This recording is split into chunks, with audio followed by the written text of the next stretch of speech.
Hello students, in this lecture video I'm going to derive the element stiffness matrix for a fluid flow and derivation of a shape function for the fluid flow. Okay, how we solved in the previous. Okay, so that is heat transfer problem and the previous, that is beam chapter. Okay, so similarly we are going to derive the stiffness matrix for the fluid flow and the shape function for the fluid flow. Okay, so these two equations are very important to solve numerical problems on what the fluid flow problems. Okay, so you have to remember after deriving the form the derivations, that is the last final equation you have to remember. Okay, so here this syllabus. Okay, so here the first derivation is what I derive the element stiffness matrix for fluid flow. Okay, how we derived the element stiffness matrix for the heat due to conduction, trusses, beam. Okay, like that we have to derive this equation. Okay, so let me draw a 1D bar element. Okay, so consider a 1D bar element. This is a 1D bar element having the two nodes, that is node number 1 and node number 2. Okay, let P1 and P2 are the nodal potential. Okay, so nodal potential values. Okay, so P1 and P2, how we are going to denote as T1 and T2? Here we are in place of T1 and T2 we are going to denote as P1 and P2. Okay, so P1 and P2 are the nodal potential at node number 1 at node number 2. Okay, okay, so let Kf is the fluid flow stiffness matrix. Okay, so Kf stands for the fluid flow stiffness matrix. Okay, so here L is the length of an given this fluid pipe. Okay, so this is a considered like 1D bar element. Okay, so we know that the stiffness matrix for Kf, which is equal to integration of this V2, that is a strain displacement matrix, that is a transpose of strain displacement matrix B transpose D into B dV. Okay, so this already we know this equation. Okay, so give equation number 1 where B stands for the strain displacement matrix and D, which is equal to the K for one dimensional fluid flow problems. Okay, so already we know the shape function, already we derived the shape function for n1 and n2. Okay, so where n1 value is what, otherwise, so B transpose nothing but where B value is nothing but what dn1 by dx and dn2 by dx. Okay, so where n1 and n2 are called as the shape function for the fluid flow. Okay, so already we derived the shape function for this n1 and n2. Okay, so where n1 values are what, n1 is equal to x2 minus x by le and n2 stand for x minus x1 by le. Okay, so these n1 and n2, so these n1 and n2 are called as shape function. Okay, now what you want to do is substitute these values in this equation. Okay, so that is after substituting the strain displacement matrix. Okay, that is minus 1 by le, 1 by le, and B transpose, right, this as a transpose is equal to 1 by le and 1 by le. Okay, therefore the fluid flow stiffness matrix is given by. Okay, so now we have the B value and this B transpose value. Okay, so substitute in this equation. Okay, so therefore the fluid flow stiffness matrix is given by Kf is equal to integration of 0 to L, so 0 to L. So if you apply the limit here 0 to L, so B transpose, and write down here B transpose. Okay, so B transpose is equal to, so these are the values, B transpose substitute here, and D nothing but which is equal to K, that is stiffness. Okay, K, and B is equal to minus 1 by Le, 1 by Le. Okay, so let us consider small elemental strip area, that is what it is there.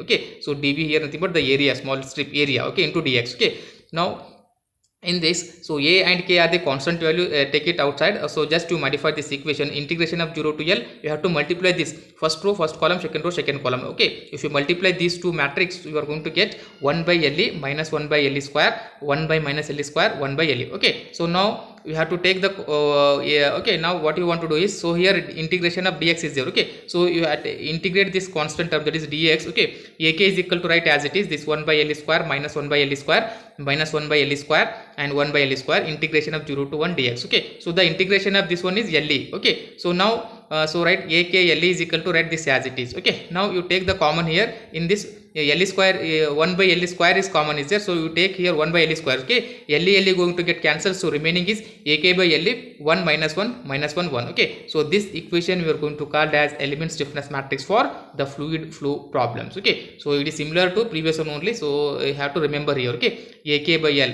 here k nothing but what, not it is a thermal conductivity. Okay, so it is a permeability of the porous medium. Okay, so that unit also depending upon the problem we're going to use this. Okay, that is centimeter per second or meter per second. Okay, so where A stands for the area of an elemental of the given pipe or any medium, so K stands for the permeability of the porous medium, that which will be constant. Suppose if they are not given, means let us assume as which is equal to 1. Okay, L stands for the length of the elective pipe or element. Okay, so the equilibrium equation, okay, is given by Kf P equal, which is equal to F, same as did in the previous case. Okay, so this equation is we are going to call as element stiffness matrix for the fluid flow of 1D heat conduction, that is what 1D element. Okay, so I hope you understand this. Nothing is there, you have to remember here. So this equation, okay, so transpose of B matrix and B this, okay, where nothing but the state displacement matrix we already derived, okay, dn1 by dx and dn2 by dx, okay, that is shape function, okay, n1 is shape function, n2 is also shape function. Okay, so how these two equation we got means, again once again we will derive this equation. Okay,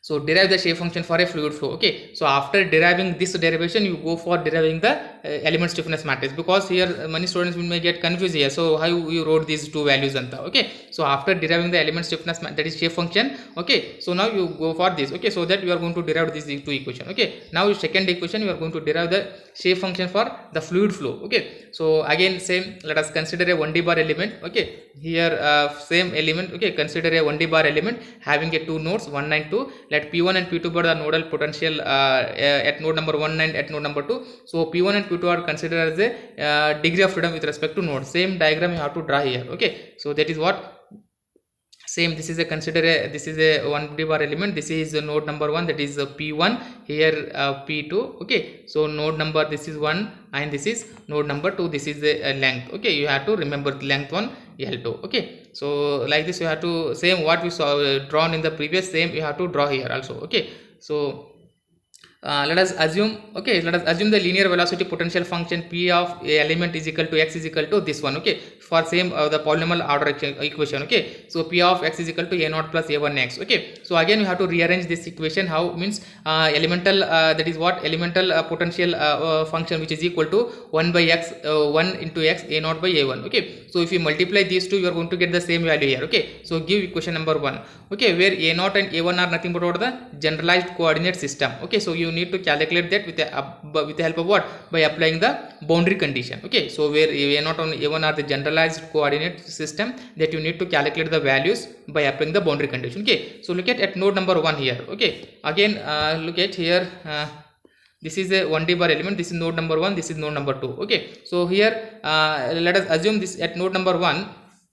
Okay, at x is equal to x1, here x is equal to what? Boundary condition, x is equal to x1 and p is equal to p1. Okay, similarly here x is equal to what? X2 and p is equal to here p2. These are the boundary condition. Okay, so if you based on this boundary condition, you need to calculate the two equation. Okay, so at node number 1, at node number 1 what we drawn in the previous, that is x is equal to x1, then if you substitute x is equal to x1 and p is equal to p1, and at node you are going to get this equation, that is p1 is equal to this a0 plus a1 x1. Okay, suppose if you put at node number 2 x is equal to x2, p is equal to p2 in this equation, again you are going to get this equation. Okay, so p1 p2, so give equation number 2 and give equation number 3. Okay, so now rewrite the equation that is 2 and 3 in the matrix form. So these two equation you have to write the matrix form. Okay, so p1 p2 is equal to 1 x1 1 x2 a0 a0. Okay, so again here this is a1. Okay, so again just to remodify this equation. Okay, so a0 a1 which is equal to 1 x1 1 x2, which is this, it goes this direction means it will become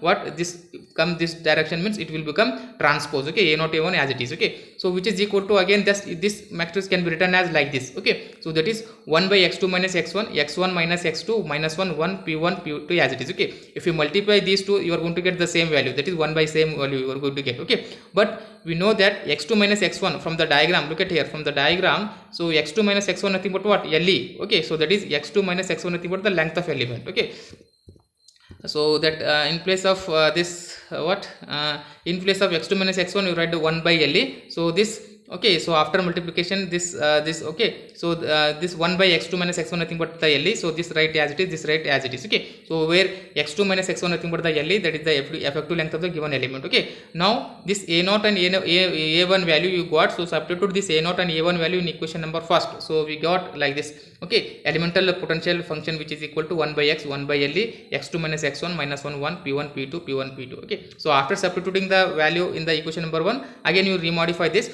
1 by Le 1 by x. Okay, so x2 as it is. Okay, so this is not there, so just to modify this equation p1 by p2. Okay, so now multiply this to this 1 by Le x2 minus x x2 minus x minus x1 p1 p2. Okay, again you resimplify this. Okay, L2 you have to multiply this to inside value. Okay, so p of ex is equal to x2 minus x1 by Le x minus x1 by Le p1 p2. Okay, so give equation number 6. Okay, now this is similar to this equation. Okay, P of x is equal to what? This is equal to n1. Let us assume this equation is equal to n1 and this equation is equal to n2 p1 p2. Okay, so again you have to multiply this equation. The velocity potential function which is given by P of x is equal to n1 p1 plus n2 p2. Okay, so where n1 stands for the shape function, that is x2 minus x by LA. Okay, so like this you have to derive. Okay, so where n1 is equal to this value, n2 is equal to this value. Okay, these two values are called shape function. Okay, so these values we are going to use in the deriving the element stiffness matrix for this fluid flow. Okay, so this is very important. Okay, so shape function for this is a minus sign. Okay, so x2 minus x1, this is x minus x1. Okay, minus sign is here missing. Okay,